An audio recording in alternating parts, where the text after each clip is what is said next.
तर आमदार नरेंद्र भोंडेकरांनी सांगवारी उपसा सिंचन योजने मुद्दा अधिवेशनामध्ये मांडलेला आहे। 7,000 हेक्टर शेतीला संजीवनी देणारा सांगवारी या प्रकल्पाचा प्रस्ताव अर्थ विभागात रखडला असल्याचं भोंडेकरांनी म्हटलं। सिंचनाची फाईल फास्ट ट्रॅकवर आणून 2 महिन्यांमध्ये टेंडर काढण्याची मागणी होतीये। प्रकल्पामुळे भंडारा आणि मोहाडी तालुक्यातील 60 गावांना पाणी मिळणार आहे। भंडारा जिल्ह्यातील जे काही 7,000 सिंचनाखाली जे शेती येते त्यांना इथूनच पाणी देण्यात यावं आणि ते सर 2022 ला मंजूर सुद्धा झालं, तत्वता मान्यता मिळाली।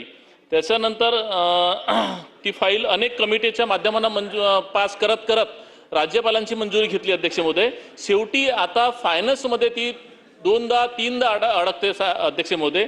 माझी आपल्या मार्फत शासनाला विनंती आहे की ती फास्ट ट्रॅक मध्ये ती फाईल करणं गरजेचं आहे, जेणेकरून शेतकऱ्याच्या प्रत्येक शेतकऱ्याला पाणी मिळेल। कारण भंडारा जिल्ह्यामधील भंडारा तालुका आणि मोहाडी तालुका ह्या 2 तालुक्यात जवळपास 50 ते 60 गावाचा हा प्रश्न आहे।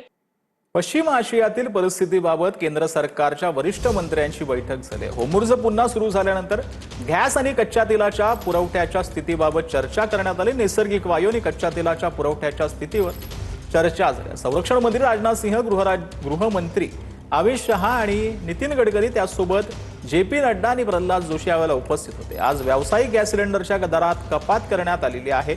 एका खासगी तेल कंपनीला पेट्रोल आणि डिझेलचे दर कमी केलेले आहेत। लहान सिलेंडर्सच्या किमतीही कपात करण्यात आलेली आहे। तर पिंपरी चिंचवड पोलीस आयुक्तालयाला 50 एकर जमीन देण्याचा राज्य सरकारचा निर्णय आहे।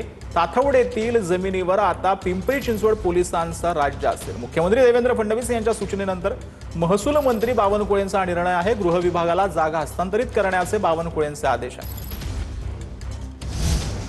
केंद्र सरकारने परराष्ट्र सचिव विक्रम मिसरी यांच्या सेवावाढीला मंजुरी दिली। त्यांचा कार्यकाळ 14 जुलै 2027 पर्यंत 1 वर्षांसाठी वाढवण्यात आला। मंत्रिमंडळाच्या नियुक्ती समितीने यास मान्यता दिली।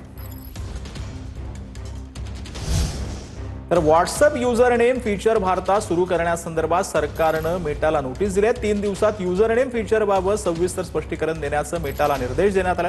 तर या विषयावरती सल्लामसलतीची प्रक्रिया पूर्ण होईपर्यंत भारतात युजर नेम फीचर लागू न करण्याचीही मेटाला सूचना आहे।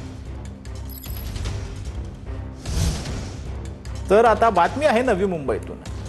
LP पुलाखाली बिकानेर समोर आता शॉर्ट सर्किट झाल्याची घटना घडली आहे। 2 विद्यार्थिनी विद्युत प्रवाहाच्या संपर्कात आल्याची माहिती आहे। विद्युत प्रवाहाच्या संपर्कात आल्याने दोन्ही विद्यार्थिनी पाण्यात पडल्या। दोन्ही विद्यार्थिनींना उपचारासाठी रुग्णालयामध्ये दाखल करण्यात आले। महापौर सुजाता पाटील यांनी घटनास्थळी भेट देत पाहणी केलेली आहे। माणसांचे जीव स्वस्त झालेत अशी परिस्थिती सध्या प्रशासनाने या नवी मुंबईमध्ये नवी मुंबईकरांची करून ठेवलेली आहे। आज दुपारीच एक घटना घडली।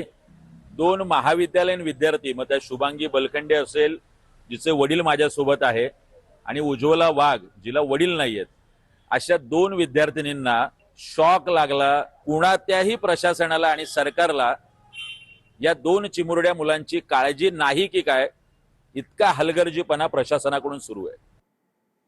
मीरा भाईंदर वसई विरार पोलिसांची धडक कारवाई पाहायला मिळते। तब्बल 238 कोटींचा अंमली पदार्थ नष्ट करण्यात आला। जागतिक अंमली पदार्थ विरोधी दिनानिमित्त विशेष मोहीम राबवण्यात आली होती। मोहिमेअंतर्गत एकूण 67 गुन्ह्यांमधील ड्रग्ज आणि कच्चा माल तळोजामध्ये नष्ट करण्यात आला।